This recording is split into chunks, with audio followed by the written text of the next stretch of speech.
ஊர் ஸ்டைலில் தக்காளி பஜ்ஜி செஞ்சிடலாம் வாங்க. முதல்ல ஒரு வடைச்சட்டி வச்சு 3 ஸ்பூன் எண்ணெய் போட்டுக்குங்க. எண்ணெய் போட்டது கொஞ்சம் கடுகு போட்டுக்குங்க. கடுகு போட்டது கொஞ்சம் கடலப்பருப்பு போட்டுக்குங்க. கடலப்பருப்பு போட்டோன்னே 3 பூண்டு பொடியாக நறுக்கியது போட்டுக்கங்க. பச்சை மிளகா 2, வரமிளகா ஒரு 2, கருவேப்பில் போட்டோன்னே 10 சின்ன வெங்காயம் நான் நறுக்கி வச்சுக்கிறேன். அது கூட ஒரு பெரிய வெங்காயம் போட்டுக்குங்க, பொடியாக நறுக்குனது போட்டுக்குங்க. உப்பு போட்டு கொஞ்சம் வதங்கினதுக்கப்புறம் நான் ஒரு 4 தக்காளி கட் பண்ணி வச்சுக்கிறேன். அந்த 4 தக்காளியை போட்டுக்குங்க. போட்டு கொஞ்சம் நேரம் வதங்கினதுக்கப்புறம் கொஞ்சம் மஞ்சத்தூள் போட்டுக்குங்க.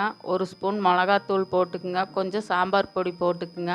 போட்டு நல்லா வதக்கி விடுங்க. வதங்கறதுக்கு கொஞ்சம் உப்பு சேர்த்துருக்குற முதல்ல கொஞ்சம் மறுபடியும் உப்பு போட்டுக்குங்க.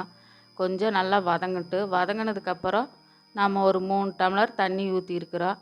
தண்ணி ஊற்றி நல்லா கொஞ்சம் நேரம் சிம்மிலேயே வச்சு நல்லா சுண்ட விடுங்க. தக்காளி நல்லா வதங்கி கொஞ்சம் நேரம் நல்லா சுண்டுனா தக்காளி பஜ்ஜி ரெடி.